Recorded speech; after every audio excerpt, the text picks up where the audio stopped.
The man who built his plane using YouTube videos. Image copyright Holly Robertson. Image caption Mr. Long is a trained mechanic who runs his own garage for 3 years. Car mechanic Ben Long stayed up long after his wife went to bed each night, spending countless hours watching videos on YouTube. But these weren't the viral clips or pop music videos that most people while away hours on. Mr. Long, who lives on the side of a highway in Cambodia's rural southeast, had a singular obsession: aeroplanes. In the beginning, I typed in the word jet, he says. From there, he was led to videos that showed planes taking off and landing, flight simulations, and virtual tours of factories that produce aircraft. One of 6 children of rice farmers, Mr. Long grew up in the years when Cambodia was struggling to recover from the devastation caused by the Khmer Rouge and had never been in an aircraft of any kind. After seeing a helicopter when he was about 6 years old, he says, the urge to fly preoccupied his mind for decades. I always dreamt about aircraft every night. I always wanted to have my own plane, he says. At first, it remained nothing more than a dream. Mr. Long dropped out of school early and trained as a mechanic, one of the few non-farming professions available to young men without a high school education in his home province of Svay. By last year his fascination with flight had taken over, and Mr. Long, now aged 30 and running his own garage in neighboring Pravang province, decided he had saved enough money to realize his childhood fantasy. I started building a plane, making it in secret, he says. I was afraid that people would make fun of me, so sometimes I worked at night. Believing that a helicopter would be more complex to recreate than a plane, Mr. Long based his design on a Japanese plane used in World War II. The one-seater aircraft, which has a wingspan of 5.5 meters, took Mr. Long almost a year to produce entirely from scratch out of mostly recycled materials. The pilot's seat is a plastic chair with chopped-off legs, the control panel a car dashboard, and the body made from an old gas container. Image copyright Holly Robertson. Image caption Mr. Long has produced many parts of his aircraft from recycled materials. The moment of truth came on 8th of March. Just before 1500 hours, Mr. Long started the plane's engine. 3 people helped to push it to his runway, a nearby dirt road leading off the main artery toward rice paddy fields. According to villagers, about 200 to 300 people, Mr. Long generously estimates the crowd size to be around 2,000, turned out to watch their first local aviator in action. He strapped on a motorbike helmet, his only safety precaution, and sat inside the cockpit.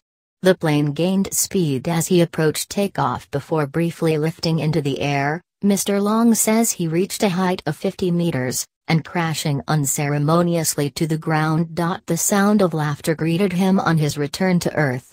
I was standing there and tears came down my cheeks. I felt emotional, because I couldn't bear all the things they were saying to me, he says, blaming the failure on the 500 kilograms weight of his machine. The setback made him more determined than ever to succeed, and he soon turned his attention to a new project. Now, he is building a seaplane, also largely from scrap materials, which he believes he can make light enough to take to the skies. Image copyright Holly Robertson. Image caption To date, his hobby has cost him thousands of dollars. No matter that his village in Praker commune is located about 200 kilometers from the ocean. Once it's built, Mr. Long plans to transport the new prototype back to Svay by truck and launch it from the Waiko River. He estimates that the original model cost him more than $10,000, £7,700, to build, and, to date, he has spent $3,000 on the seaplane, no small sum in a country where the minimum wage is $153 a month and 13.5% of the population lives below the poverty line. Not to mention the fact that Mr. Long could have treated his entire family to a lavish international holiday for that amount. But, for Mr. Long, it's no longer about simply flying. It's about making the impossible possible. I never thought about spending money on other things, he says. I never feel regret about spending all this money. Image copyright Holly Robertson. Image caption Mr. Long's wife, Hing Muoi Heng, says she worries her husband is putting himself in danger. Aside from those who mocked him, many others in the area are in awe of their eccentric neighbor. "I've never met such a person with an idea like this," says Sin Sophiap, a 44-year-old shop vendor. "It's unusual to me," says 29-year-old Man Ferry, who runs a roadside restaurant near Mr. Long's house, "because among our Cambodian people, no one else would do it." Mr. Long's wife, Hing Muoi Heng, a 29-year-old car parts seller, says she worries about her husband's safety, particularly as the couple have 2 young sons, but supports him nonetheless. "I don't know how planes work and he doesn't have any experts to help him," she says of her concerns. "I tried to ask him to stop a few times because I'm afraid, but he said he won't cause any danger, so I have to go along with his idea." Yet although Mr. Long hopes to cut the risks to himself and others by performing his July test flight over water, he's acutely aware that his flight of fancy contains a host of variables, many of them outside his control.